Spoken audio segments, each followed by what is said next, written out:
Matthew chapter 24. As Jesus was leaving the temple grounds, his disciples pointed out to him the various temple buildings. But he responded, "Do you see all these buildings? I tell you the truth, they will be completely demolished. Not one stone will be left on top of another." Later, Jesus sat on the Mount of Olives. His disciples came to him privately and said, "Tell us, when will all this happen? What sign will signal your return and the end of the world?" Jesus told them, "Don't let anyone mislead you. For many will come in my name, claiming, I am the Messiah. They will deceive many. And you will hear of wars and threats of wars. But don't panic. Yes, these things must take place, but the end won't follow immediately." Nation will go to war against nation, and kingdom against kingdom. There will be famines and earthquakes in many parts of the world. But all this is only the first part of the birth pains, with more to come.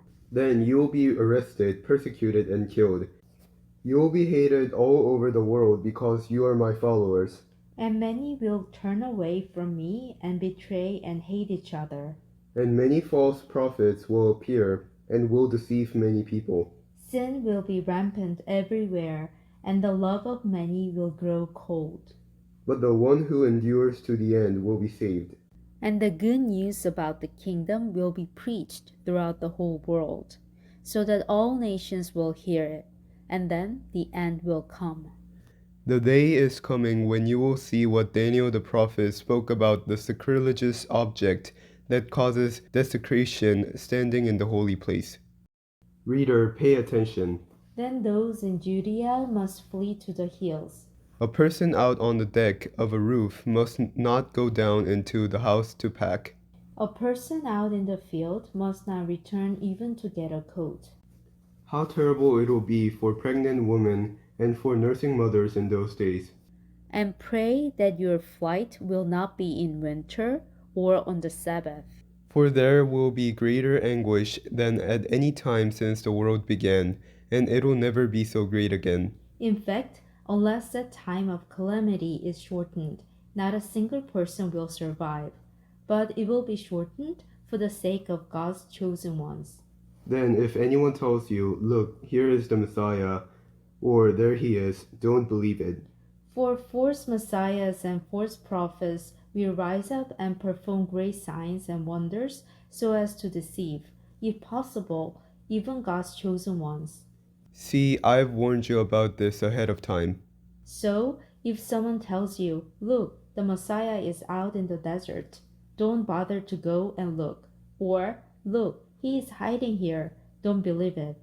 For as the lightning flashes in the east and shines to the west, so it'll be when the Son of Man comes. Just as the gathering of vultures shows there is a carcass nearby, so these signs indicate that the end is near. Immediately after the anguish of those days, the sun will be darkened, the moon will give no light, the stars will fall from the sky, and the powers of the heavens will be shaken.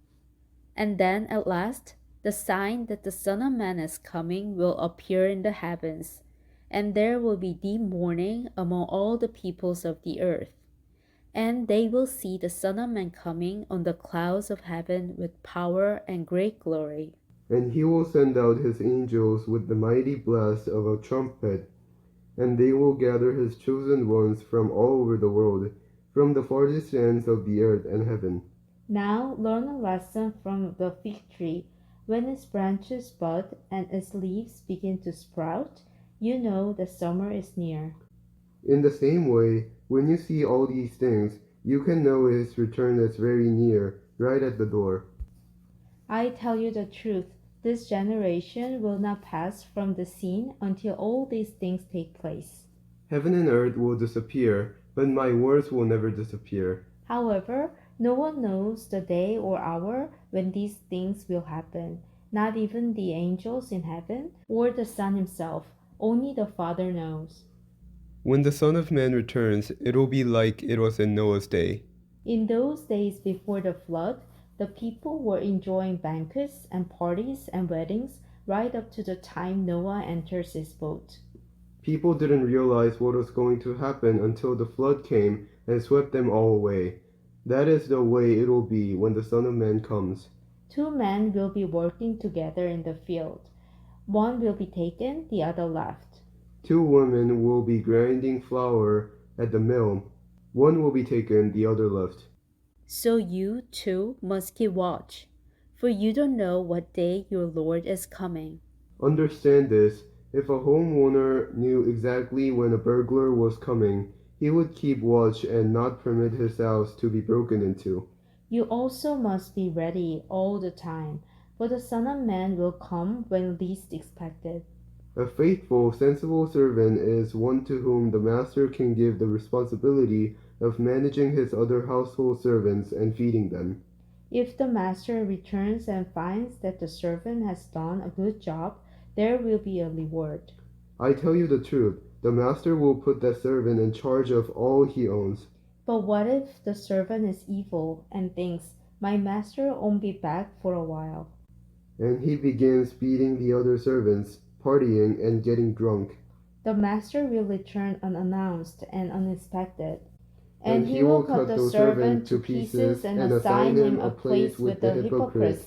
In that place there will be weeping and gnashing of teeth. Amen.